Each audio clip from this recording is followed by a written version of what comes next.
6월 20일 토요일 아침이 되었습니다.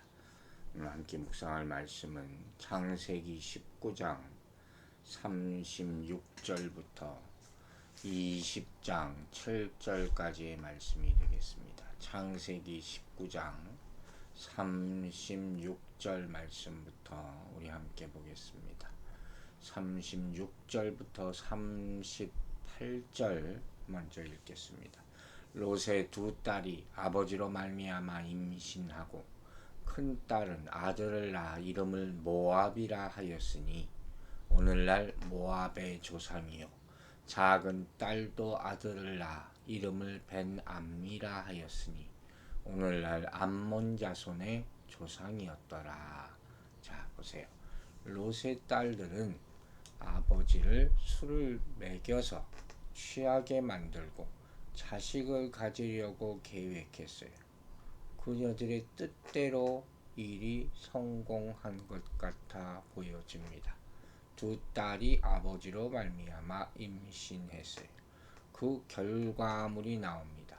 큰 딸은 이름을 모압이라 지었어요. 그 뜻은 아버지로부터라는 의미예요. 작은 딸은 벤암미라는 아들을 낳았어요. 이 벤암미는 내 백성의 아들이라 하는 뜻을 가지고 있습니다.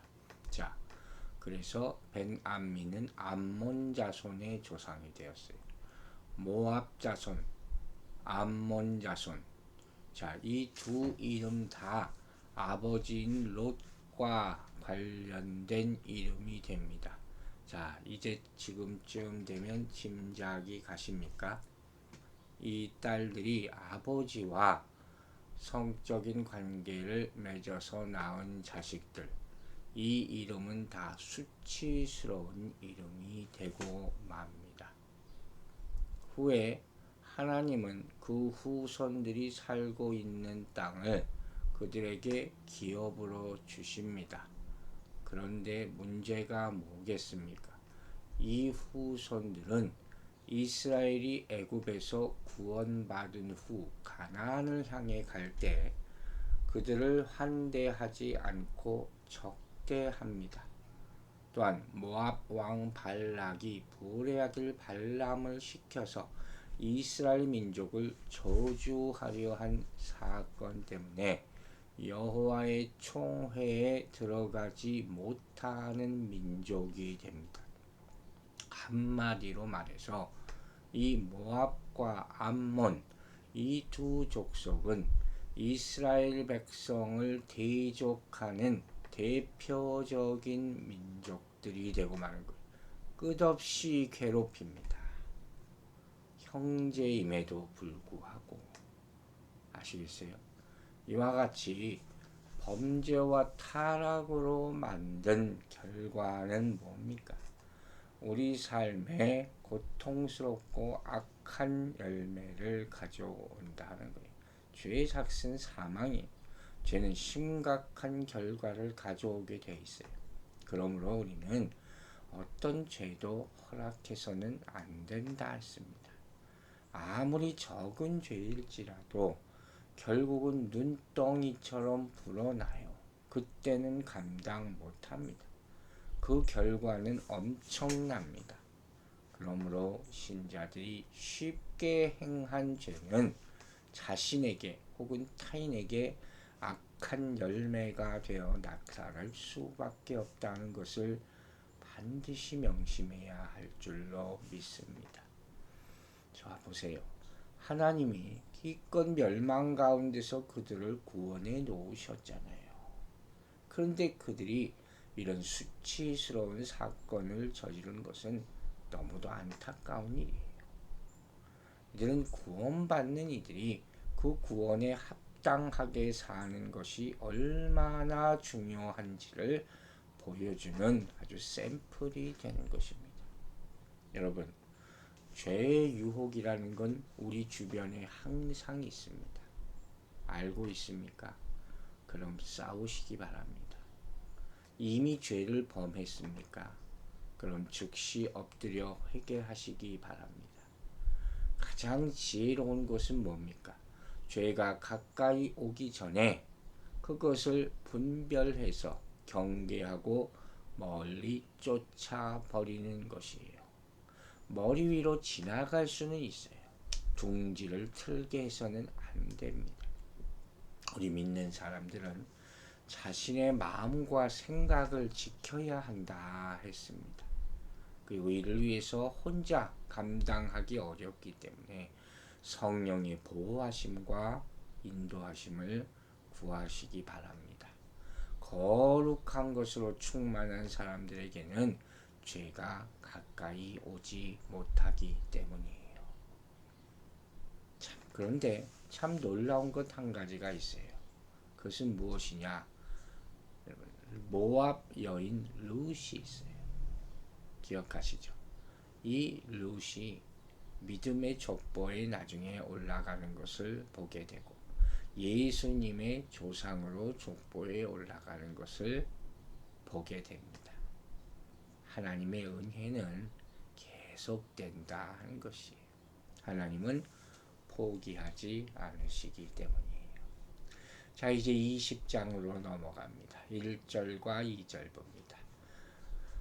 이제 사건이 어떻게 전개될까요? 아브라함이 거기서 네게브 땅으로 옮겨가 가데스와 술 사이 그랄에 거류하며 그의 아내 사레를 자기 누이라 하였으므로 그랄 왕 아비멜렉이 사람을 보내어 사라를 데려갔더니, 이제 아브라함에 관한 얘기로 전환이 되는데 그 내용이 또 참 가슴이 막막해지는 얘기예요. 보세요.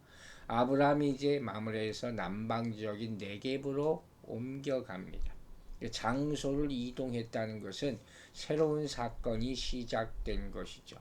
전에도 아브라함이 마므레에서 남방 네겝으로 이동한 적이 있었어요. 12장이 나와요. 거기서 가나안 땅의 경계를 넘어서 애굽에 거류하기 위해서 내려갔죠. 근데 거기서도 아내를 누이라고 속였었어요. 근데 지금 아브라함은 또다시 네게브 땅을 이동합니다. 이번에는 가나안 땅을 벗어나지는 않았지만 경계 근처인 그랄이라는 곳에 거류합니다. 이 가데스는 이 시내산 북동쪽에 있는 그런 지점에 있는 오아시스 지역이에요. 술이라는 것은 동쪽에 있는 삼각주 지역이라고 하는 이집트 요새의 벽을 지칭한다고 설명되어 있습니다. 문제는 뭐라고요? 여기서도 아브라함은 그의 아내 사라를 누이라고 속입니다. 그러자 어떤 결과가 나옵니까? 그랄 왕 아비멜렉이 사람을 보내 사라를 취하려고 데려갑니다. 사라의 미모가 아직도 출중했나 봅니다. 자, 애굽왕 바로가 사라를 취하려고 데려간 것과 똑같은 상황이 다시 한번 전개됩니다. 이 아브라함이라는 사람은 아직도 세상을 두려워하고 있어요. 여러분 보세요. 이처럼 우리는 연약하기에 세상과 죄에 반복적으로 넘어집니다. 이 얼마나 귀한 반면 교사가 되는 장면입니까? 똑같은 장면이, 똑같은 죄를 지는 아브라함. 베드로 보세요. 마태복음 14장에서 남들은 다 주를 버릴지라도 나는 그러지 않겠습니다. 이렇게 고백하잖아요. 그리고 여종 앞에서 나는 그런 사람 모릅니다. 이렇게 부인해요. 내 힘과 노력으로 세상을 이길 것 같습니까? 아니에요. 우리는 연약한 자들이에요.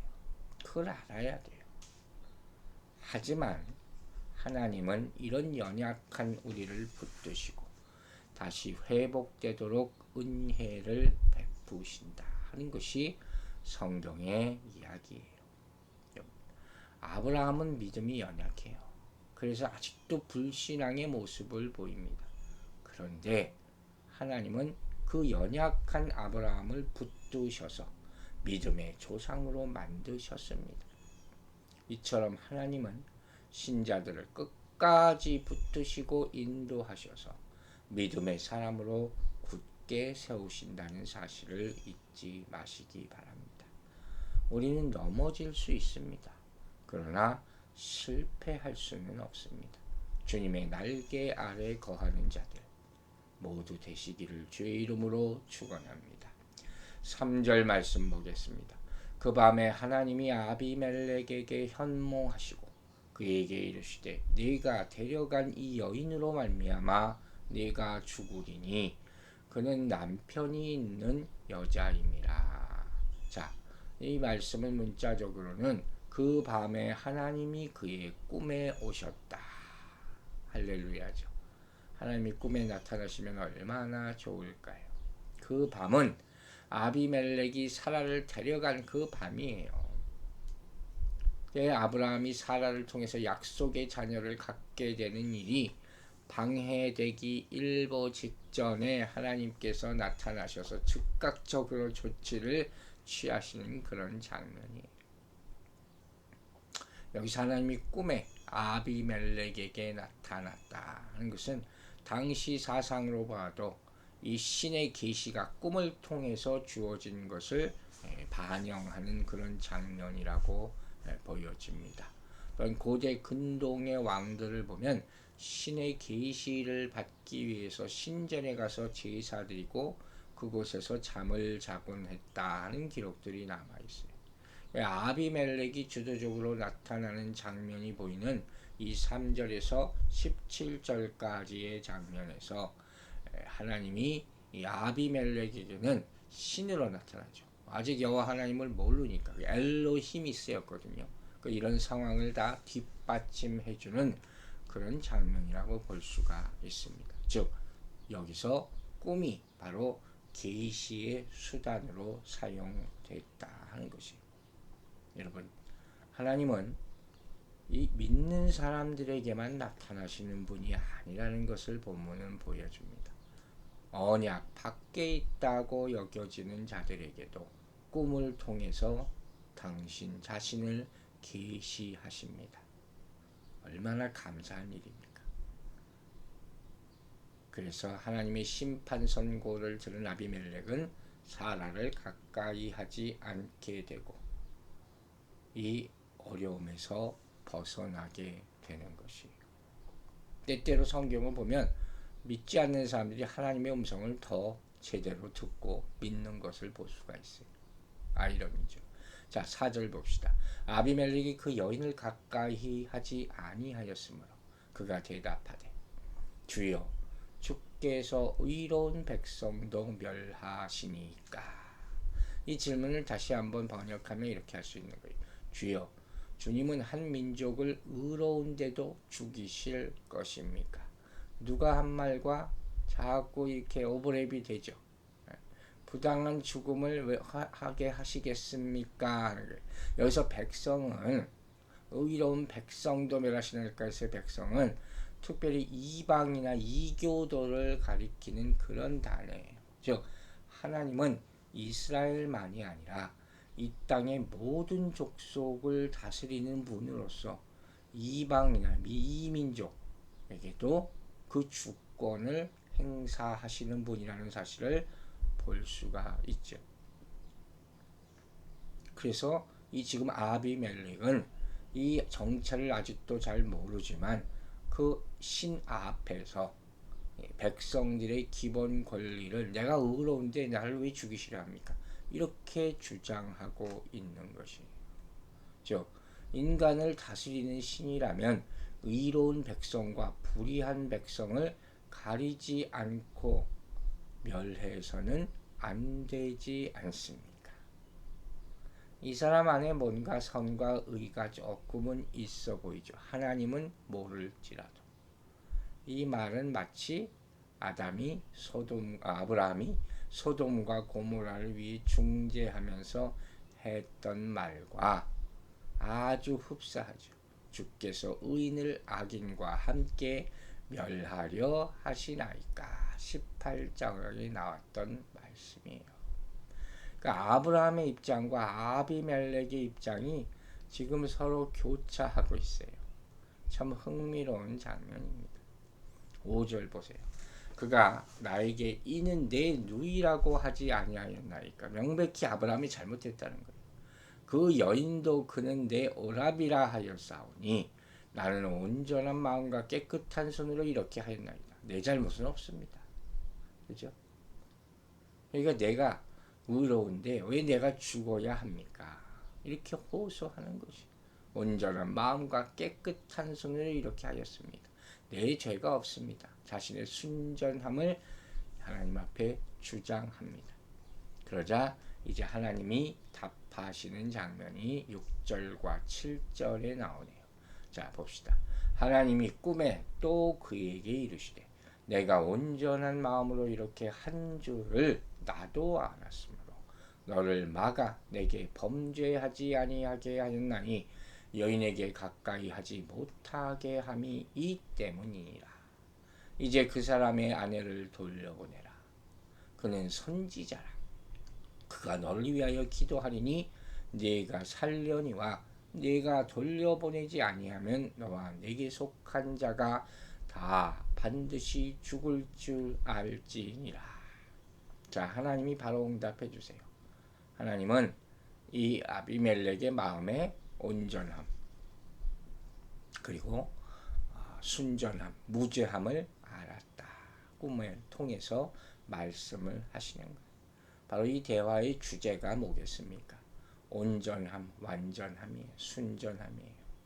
이전에 여호와께서 아브라함에게 뭐라고 그러셨습니까? 너는 내 앞에서 완전하라. 이게 우리의 주제이기도 해요. 하나님이 그것을 거룩하라, 완전하라 이걸 요구하고 계시잖아요. 어떻게 증명합니까? 믿음으로, 순종함으로. 그게 이삭을 바칠 때 나타나시는 장면이 되는 거예요. 자, 근데 보세요. 한 가지만 지적하고 마칩시다. 아브라함은 뭡니까? 참 하나님 보시기에 답답한 자식이에요. 똑같은 죄를 지금 또 짓고 있어요.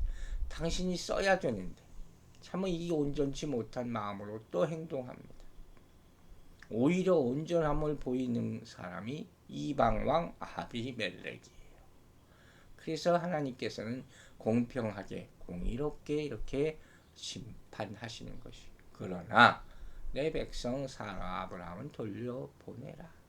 그러면서 그 이유를 뭐라고 하시냐면 아브라함을 선지자라 이렇게 부르신대요. 여러분, 선지자는 뭡니까? 신으로부터 메시지를 받아 전하는 사람이 선지자죠. 근데 여기서 아브라함은 그런 의미라기보다는 하나님과 아주 지금 굉장히 잘 연결되어 있는 그런 친밀한 관계를 가지고 있는 사람이다. 이런 뜻으로 생각이 됩니다. 지금 쉽게 얘기하면 이런 것 같아요. 내가 지금 쓰고 있으니까 너는 건들지 마. 그렇죠? 만일 돌려보내지 않으면 그에게 속한 자가 반드시 죽을 것이다. 경고합니다. 아비멜렉 앞에 순종하라 하는 명령을 답으로 주시는 거예요. 이처럼 아브라함과 아비멜렉을 대조하면서 하나님의 음성을 듣고 바로 순종하는 것이 하나님께 용서받고 의롭다 칭함을 받는 그런 결과를 가져온다 하는 사실을 본문이 보여주고 있습니다. 기도하겠습니다. 하나님 아버지, 아브라함의 부족한 모습을 우리는 또 봅니다. 같은 곳에서 같은 죄를 저지르는 우리 모습과 똑같습니다. 하나님께 택함 받았음에도 불구하고 이런 똑같은 잘못들을 우리 한 주간에 얼마나 많이 저질렀습니까? 불쌍히 여겨주시고 깨닫게 하여 주시고 다시는 이 알고도 저지르는 죄들 반복하지 않도록 죄의 사슬을 끊어 주시옵소서. 하나님의 은혜가 아직도 우리 앞에 있음을 감사드립니다. 우리 모든 영광을 주께 돌리오며 우리를 구원해 주신 예수 그리스도의 이름으로 기도했습니다. 아멘.